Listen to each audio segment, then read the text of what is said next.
Welcome back to Creative Control Part 2. Tim is starting to run away with this. It feels a little like a repeat episode.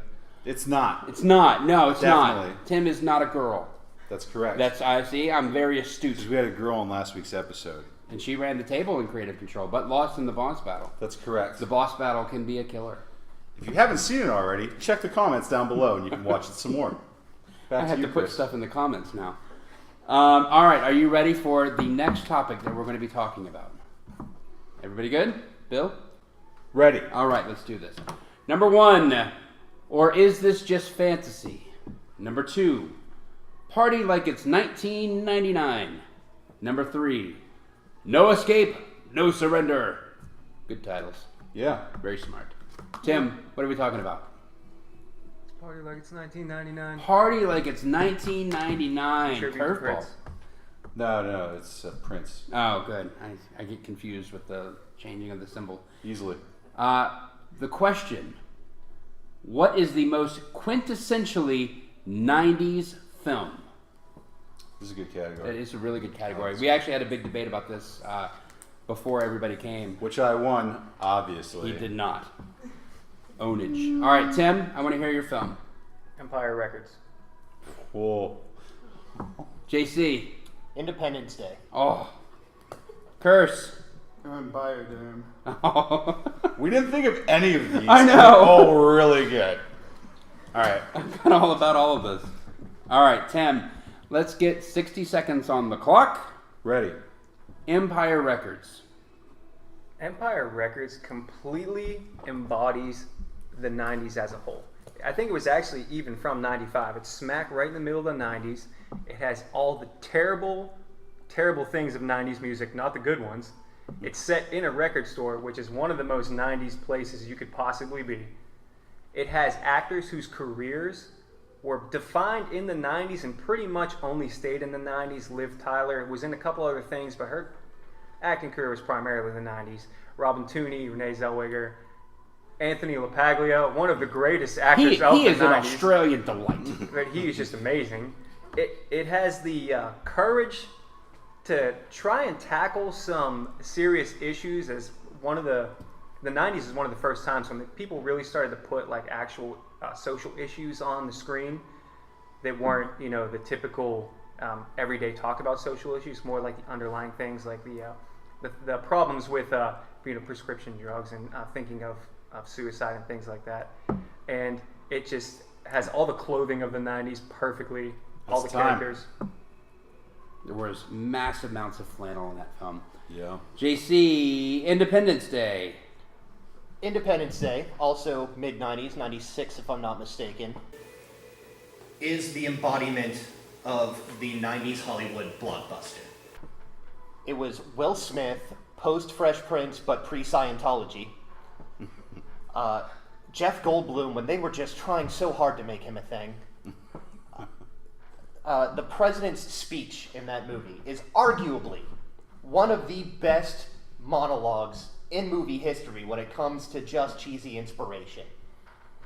I mean, I can't get through a 4th of July in Independence Day, if you will, without at least watching that once. Oh, that's how I preempt myself for sex. That was also like really right there in the era where the computer special effects had caught up with the vision of the directors and actors, without it being like a total special effects like Cameron Fest of just like let's just blow everything up for the sake of it, but like it actually looked good and believable without being just CGI cheesy. It's time. Excellent. Roland Emmerich, the one film where he's not CGI cheesy. Yeah. It's important to note. True. All right, Curse. I want to hear about Biodome. I loved this movie when I was a kid. Great movie. It's a movie about two slackers who pretend to care about environmental issues to impress their girlfriends. What's more 90s than that? It's got Pauly Shore, who, is he dead? I mean, after the 90s? No one knows, really. It's got one of the Baldwins. Who really knows which one? Not Alec. It's a Baldwin. It's got that one singer. I can't remember her name right now. Great catch lines. Free mahi mahi. shaved down pool Nazis smuggling grapes. He talks about wanting to be the girl's leotard. It doesn't get better than that. Oh yeah. Plus, it's trying to talk about environmental issues. First appearance of Tenacious D in a movie. That's right. And it has that awesome party at the end. What more do you want from a 90s movie? That's time. Very few things sum up the 90s movie like wrapping up a film with a giant party. Yeah. I think all three of you guys wrap up your films with a giant party. That's how 90s these selections are. All right, Tim. Why is Empire Records a stronger, more like 90s? Why did you say it like that? Because I was trying to be like a 90s. Like a Didn't work. It didn't work? No. Whatever. Is that Tim, 90? it's your turn. 90 seconds. Wait, 90? Yeah, 90. For the 90s. We could have a VH1 show. We're so funny. OMG, right? Your turn. You'd get canceled too. So Empire Records is quintessentially about the 90s. It is the feeling of the 90s. It's not a 90s blockbuster, a typical 90s blockbuster, but the question is, what is the most quintessential film, 90s film? So it completely embodies the 90s. Whenever you see that, you think immediately, oh, this was filmed in the 90s. All these people are living in the 90s right now. The reason why Independence Day cannot be the quintessential 90s film is because it wasn't even Jeff Goldblum's best film of the 90s. Are you familiar with Chaos Theory? I mean, Jurassic Park was absolutely his best God, I film. was totally trying and to that think was of a in the movie. 90s. I was like, Theory. there's a movie called Chaos Yeah, no. Theory? I don't get it. Yeah, absolutely. Arguably still the best Jurassic Park. Now, I know the fourth one was great, but that was an absolute smash hit. Biodome wasn't even Pauly Shore's best film in the 90s either. Encino Man actually embodies the 90s way more than Biodome does. They have a random ice rink inside an arcade because everybody played hockey in the 90s. They have the stereotypical like Mexican / young white kids that are trying to embrace hip hop wearing the tags on their clothing still. They have great sayings. Brendan Fraser's clothing in that is amazing. So we can't have Pauly Shore movie that isn't that embody the 90s. Empire Records has everything that a teenager or a young 20s person would want to see in that time of the 90s. That was their life. It was almost exactly Yeah, it's very impressive. 90 seconds. Stop it. JC. Independence Day. I mean, that was Will Smith, like, at his absolute pinnacle. And I can't think of a bigger box office draw in the 90s than him. He was just, all of his little catchphrases, his, when they were still trying to make the urban personality still safe for, family. Jeff Goldblum, I mean, come on. If we give the aliens a virus, computers were really coming into vogue. This was like post-hackers. What's more 90s than even operating under the assumption that the alien mothership would operate on iOS? Like, you can't get much more than that. The argument against Biodome ended up being more of an argument for Encino Man than an argument against Biodome, so there's that. And Biodome, I mean, Pauly Shore, like, nothing he's ever been in has been worth anyone's time. Aw. He's one of the worst people in the history of humanity. Oh, yeah. And I saw him kick a puppy once. Just throwing that You out sure there. it wasn't a He has weasel? a lot of dirt on I Pauly know. Shore. Whereas Independence Day, I mean, that is the quintessential 90s action blockbuster. And of the three films, I honestly think it's the one that holds up the best. I can watch that anytime, and no point am I taken out of the experience by, poor effects or references to things that are no longer relevant. It's just a good feel-good action film. Time. Good points. All right, Curse. Biodome. They're hitting you pretty hard. Let's see you swing back. Well, I feel like Independence Day, they're still trying to make sequels to that movie. They just made one, 3 or 4 years ago. We don't speak of that evil. Yeah, it wasn't great, but it's still, part of the movie lore, and so they're still doing it past the 90s. Empire Records, that movie you could put right now, and it would still do well as it did in the 90s. I don't think it has anything in it that's quintessential 90s. Everything from Biodome stayed in the 90s. You don't have one thing. No Pauly Shore. No I think it's Stephen Baldwin actually. It is. Yeah, the only thing that passed the 90s in that is Tenacious D. Independence Day, Jeff Goldblum's still doing stuff. Will Smith's huge. Yeah, well, he's pretty big right now. He's hearing his name called, so I'm sure he is pretty big right now. Yeah, the soundtrack is straight out of the 90s. And the band at the end, I can't think of who that is right now, but it was like just the perfect song for a 90s party at the end. And Chumbawamba. Great movie. Yeah, Chumbawamba. I don't know And if that I was love it. Pauly Shore. I just don't wanted to see say it. where all the Pauly Shore hate's coming from. What makes Pauly Shore better than everybody else? Oh, he's Nothing. just the weasel. He is the Weasel. Weasel the juice. All right. What do you want to hear from these guys? How do we want to sync this up for our last 30? Because my thing is, you almost have to look at the legacy of these. So films. what in 30 seconds, what defines being from the 90s and why does your movie have it more than any of the other three? Yeah, what's the unique factor of that time frame where if you tried to do this in the 80s, it would fall apart. If you tried to do this current day Now. or in the aughts, it's just annoying that it's called that. We're in the teens now, Chris. The I- aughts was with O. We can't be in the Well, teams actually- because JC was not allowed to be here. It's true. It's true. That's a little weird, but You know anyway. what I like about them high school girls? So I want to hear Yes, they why do. your film could not exist in any other time frame, and why you watch it and immediately like, ha, we made terrible decisions in the 90s. All right, Tim, 30 seconds. bring it home.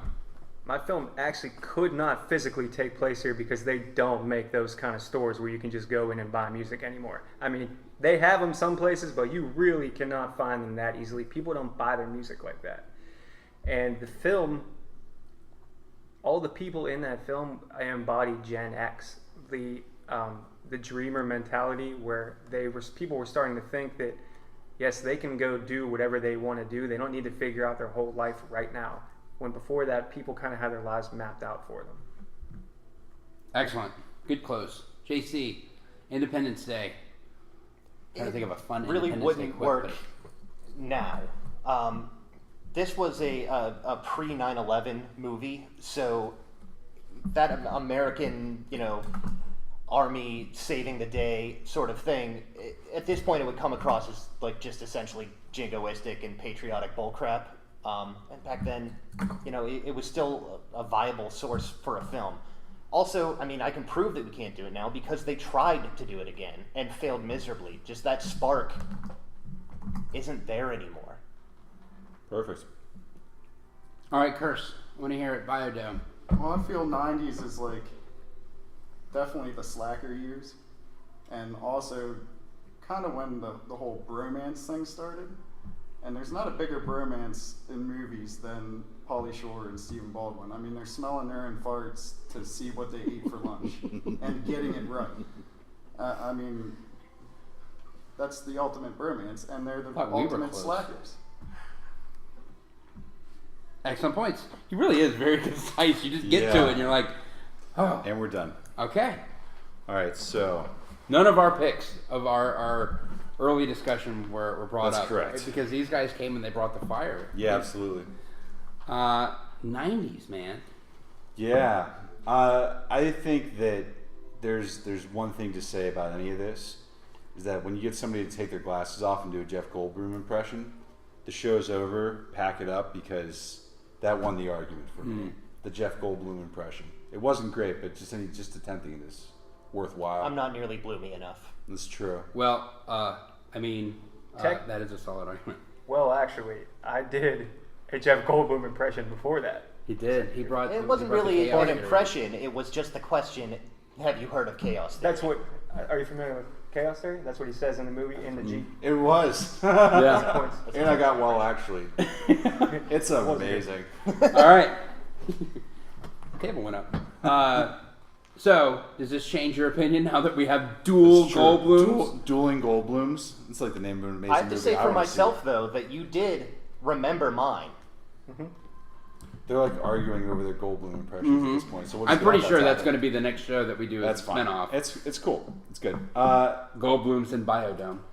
I think of the arguments that we have, in all seriousness, I think JC's was the strongest because of the fact that it's a type of movie that we really don't see anymore, and they've tried to do other movies like it, and they haven't done well.